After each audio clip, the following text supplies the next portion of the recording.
ഞാൻ ഇന്ന് ഉണ്ടാക്കാൻ പോകുന്ന ഒരു സ്പെഷ്യൽ ഓംലേറ്റ് ആണ്. അതായത് മുട്ട, പനീർ, ഗ്രീൻ പീസ്, ഇത് മൂന്നും ഉപയോഗിച്ചിട്ടുള്ള ഒരു ഓംലേറ്റ് ആണ്. അത് നിങ്ങൾ ഉണ്ടാക്കി നോക്കൂ, വളരെ ടേസ്റ്റിയാണ്. ഒന്ന് കമൻറ്റ് ബോക്സിൽ എഴുതണം.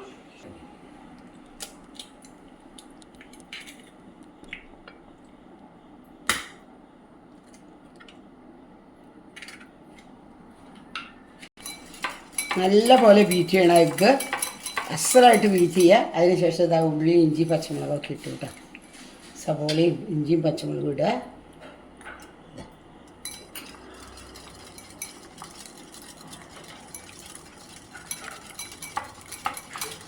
ഇനി നമുക്ക് കുറച്ച് പനീർ, വെറുതെ പനീർ പൊടിച്ചിട്ട് അത് ഇതിലിടുക. വളരെ ന്യൂട്രീഷ്യസ് ആകാൻ വേണ്ടിയിട്ടാണ് ഇത് കേട്ടോ. ഇതിലിട്ടു. എന്നിട്ട് നമ്മളൊന്ന് ബീറ്റ് ചെയ്യണം. ആവശ്യത്തിന് ഉപ്പിടും കേട്ടോ.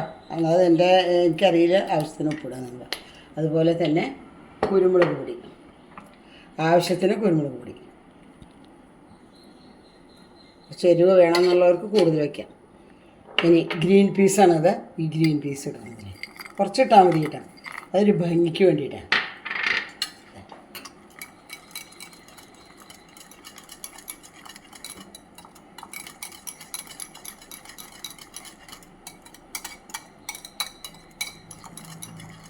നല്ല പോലെ അടിക്കുക. ടീസ്പൂൺ പാൽ മതി കേട്ടോ. ഒന്ന് ഡൈല്യൂട്ട് ചെയ്യാനാണ് 1 ടീസ്പൂൺ പാൽ ഒഴിക്കുക.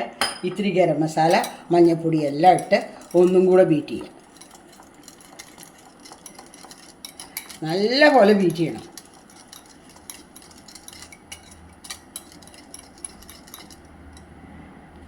യൂസ് ചെയ്യണ എണ്ണ ഒഴിക്കുക, കുറച്ച് ഒഴിച്ചാൽ മതി. ഉള്ളി എണ്ണ ഒഴിക്കുക, എന്നിട്ട് അത് സ്പ്രെഡ് ചെയ്യുക എല്ലായിടത്തും.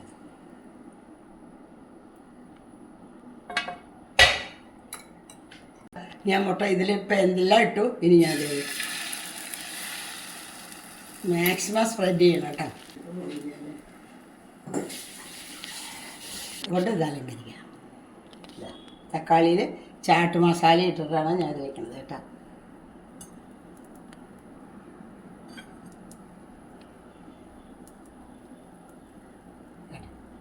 ഇതിനെ അവിടെ ഇരുന്ന് കലാമിട്ട് നിറച്ച് വയ്ക്കാം.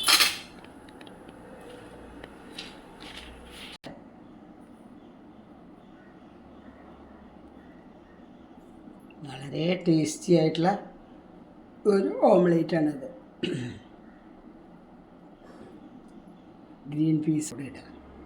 കുറച്ച് ബട്ടർ ഇട്ടു കേട്ടോ. ബട്ടർ നടുവിലിട്ടു. അപ്പോൾ എല്ലാം കഴിഞ്ഞു, ഫുള്ളായി. ഇതിപ്പോൾ വളരെ ന്യൂട്രീഷ്യസായി. ഇത്തിരി ഗ്രീൻ പീസും കൂടെ ഭംഗിക്ക് വേണമെങ്കിൽ നിങ്ങൾക്ക് ഇടാം. എവിടെ വേണമെങ്കിൽ ഇട്ട് കൊടുക്കാം.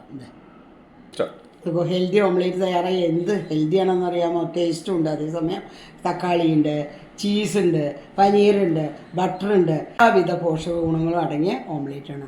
ഇത് ഒരെണ്ണം ദിവസം കഴിച്ചാൽ നിങ്ങളൊക്കെ വളരെ എനർജറ്റിക്കായി തീരും. അതെല്ലാവരും ശ്രദ്ധിക്കുക. കൊച്ചുകുട്ടികൾക്കും മക്കൾക്കും സ്റ്റുഡൻസിനും ഒക്കെ ഉണ്ടാക്കി കൊടുക്കുക.